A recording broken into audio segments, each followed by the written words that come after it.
ñu ngi leen di nuyu di leen jaajëfal yéen ñi suivre chaîne bi di Xalaat TV ñu leen di dalalaat ci seen jàngatu bés bi. tey dañuy ñëw ci benn jàngat boo xam ne yaatal lay doon ndax abordé woon nañ ko lu yàggul ci période campagne électorale bi muy benn loi bu nguuru Macky Sall votelu en procédure d'urgence maanaam ci lu kenn yëgul bésu vendredi 3 juin 2022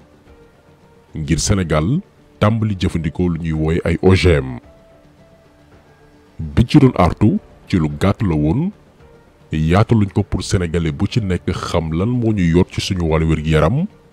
lan mooy yoot suñu alam lan mooy yooti tàmm suñu nekkin ndax dafa mel ni ba tey sénégalais yi mesuré wuñu danger bi nekk ci loi bi nga xam ni tey boo demee Europe ak les États-Unis dafa am ñu créé ay mouvement samp ay kuréel di def ay campagne di organiser ay manifestation ndax lii ñuy dippee OGM mi ngi leen di faagaagal benn par benn ñu taxaw temm ngir mu dakk léegi nag la yeneen réew yi di bañ ba koy xeex moom la tubaab yi bëgg a importer Sénégal ba imposer ko Macky Sall nee naa leen voté nañu loi ba su vendredi 3 juin 2022 ñaari weer ci ginnaaw ba noppi di ñu ko nëbb cela veut dire que seeni pexe jubul tey ci danger wu loi boobee la ñuy taxaw ci nu mu gën a yaatoo ak ci at yi di ñëw naka la Sénégal di battre recordu dëkk bi ëpp doomi aadama yu feebar maanaam kenn du wér ak naka la ñu nar a ñàkkee suñu suuf yu baax yépp ndax produit yi ñuy dippee OGM.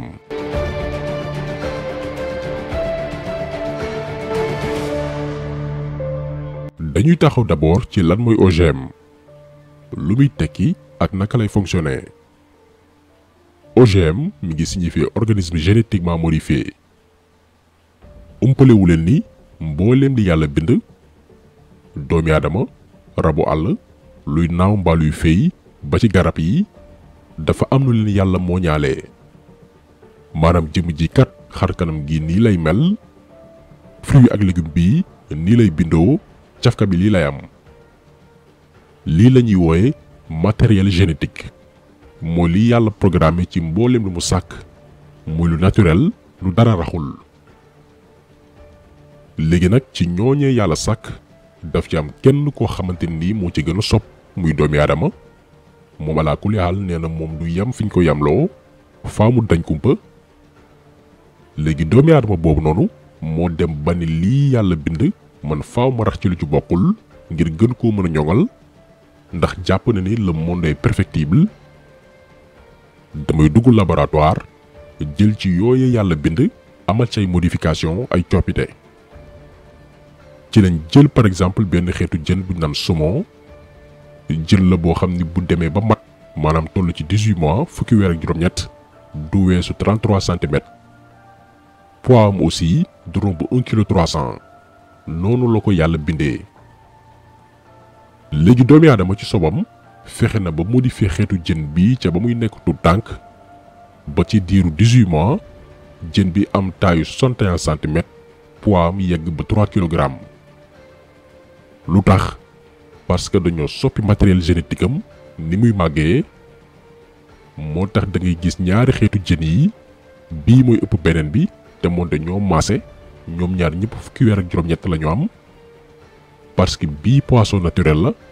bale jën bu ñu raxlu ci bokkul la lii la ñuy wooye OGM organisme génétiquement modifié nit mooy dugg ci laboratoire gis ni lii ni ko yàlla bindee doyuma damay def samay propre manipulation ngir jox ko beneen xarkanam waaye yàlla ci màndoom dafa naan tekk di seetaan doomi aadama muy def li ko neex di ko xaar na ca cappaandaw ga maanaam les conséquences njeexital yi pour won ko ni man lu ma def du hasard te daañ ci ñëw ak ay exemple ci vidéo bi maanaam lan moo tax doomi aadama war a maandu ci biir yàlla ak ñàkk cee maandu lu mu ko mën a jural. donc doomi aadama moo dem ba ni nag léegi du ma yem ci mala yeeg yeneen xeet yi fruits ak légumes yi ñuy consommer war nañ koy tam modifier ngir mbay mi gën a gaaw waaye tam mu ñu wàññi coono gi ñuy daj ngir sàmm li nga xam ne ñu koy ji ci biir suuf si. ci la ay entreprise tàmbali créer ay xeetu produit produit yoo xam ni booy bay moom ngay jëfandikoo soit ay ji lay doon wala ay xeetu engrais ngir rendement wu mbay bi gën a mucc ayib. genre fruits yi ak légumes yi booy xool mooy gën a rëy gën a taaru ci bët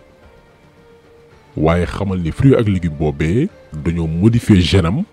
maanaam dañoo soppi ni ko yàlla moo ñaalee mën nga ko consommer yaakaar ni yaa ngi dund fekk produit yi amul benn vitamine benn meññeenteef ci sa yaram au contraire daf lay lor daañ ci ñëw après. alors que am na beneen fruit ak légume boo xam ne naturellement lañ ko bay mën naa tuuti bañ a frais gaaw a lax fekk li ci nekk ci ay apport nutritionnel njariñ bi muy def sa yaram foo ko natt weesu na ko parce que amul dara lu ko rax ay produits naturels la fa yàlla. boo demee ci réew yi nga xam ne ñoom pare nañ ci côté yépp par exemple ay États-Unis Canada Europe supermarché boo dugg di jënd fruits ak légumes dañuy ber produits yi dafa am benn partie boo xam ne ay produits bio la yu naturel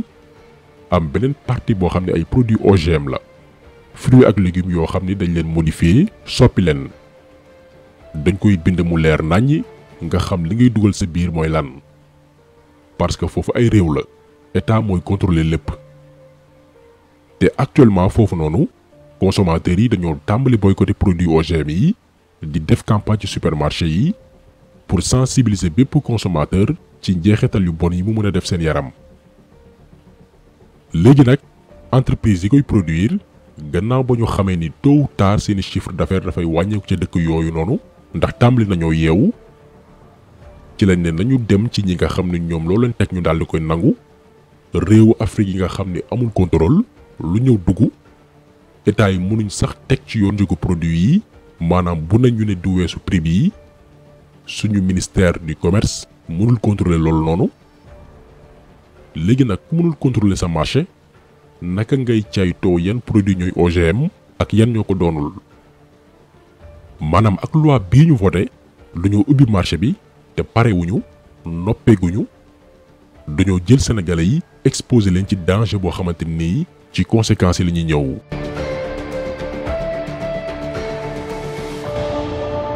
wax nañ leen sàng ni doomi aadama bés bu sobee bay dugg ci programme yàlla suñu borom danaan tekk di ko seetaan ba noppi jox ko une bonne leçon ndax yàlla du juum lu mu def am na lu ko waral. ci suñu environnement yàlla dafa def mbindeefam yi di dund sous forme de complémentarité maanaam di mottalante. lan moo tax àll bi naat parce que bu weesoo taw beeg yeneen phénomènes yi neefere yi rabu àll yi di tuur dafay am jeexital ci garab yi dafa bokk ci li tax garab yooyu di dund te même rabu àll yooyu noonu ñooy ñëwaat di ko jariñoo garab yooyu tamit di ñu may oxygène ñun doomi aadama ñuy noy air pur. nga jël suuf si daf ci am ay xeetu melentaan mbaa ay walax jaan yoo xam ne daf koy dundal ngir fruits ak légumes boo ci bay mu meññi ba ci yenn xeetu ñax yi nekk ci tool yi dafay tax suuf si bañ a bekkoor ba noppi di protéger wala yeneen garab yi. lii la ñuy wooy biodiversité maanaam ni mbindeefu yàlla yi di mottalante ci alam gi.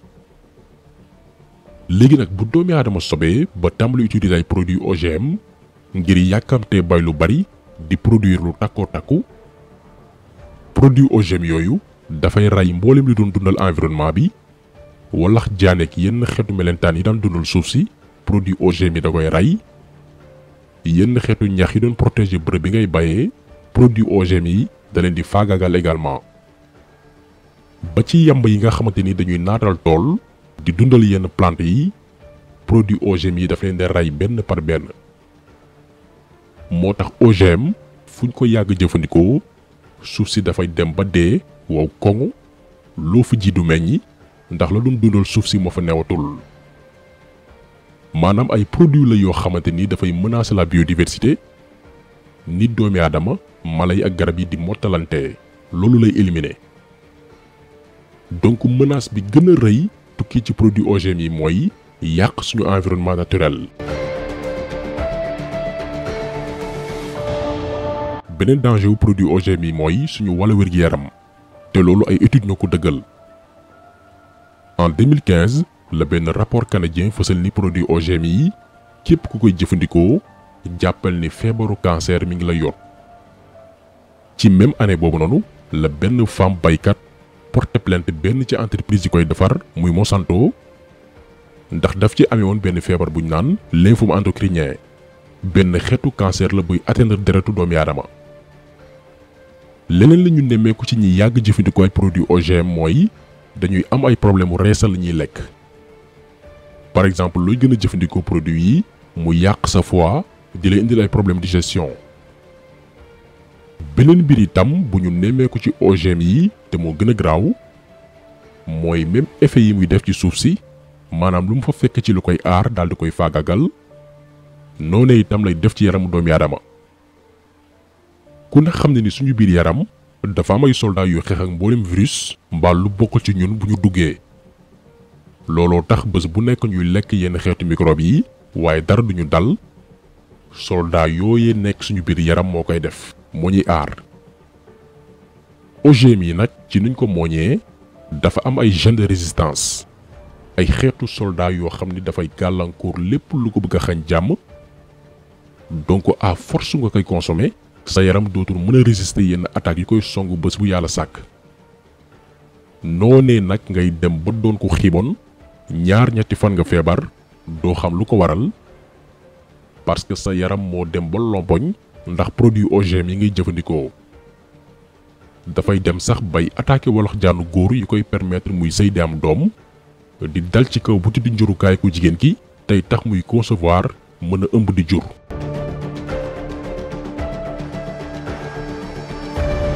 léegi nag genre produit yi nga xam ne yeneen réew yi sax tàmbali nañ di ko boycotté ndax xam conséquences yi ci nekk bañ na ko ba Sénégal le 8 juillet 2009 jamono Maître Wade dañoo voté woon benn loi ngir bu kenn dugal yi la xeetu produit suñu réew ndax xamoon nañ ne musiba naaru laay la.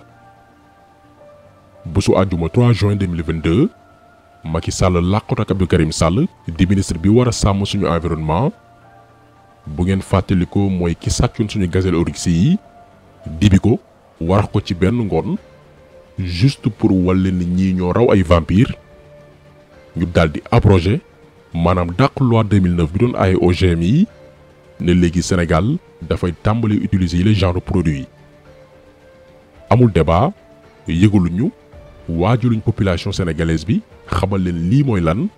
ku ne joxe ci sa xalaat mu doon un débat national bu sérieux. Macky Sall moo toog ci ruqam parce que société étrangère yi defar produit OGM yaa ko teg pression ndax seeni mbir doxatul en Europe ak les États-Unis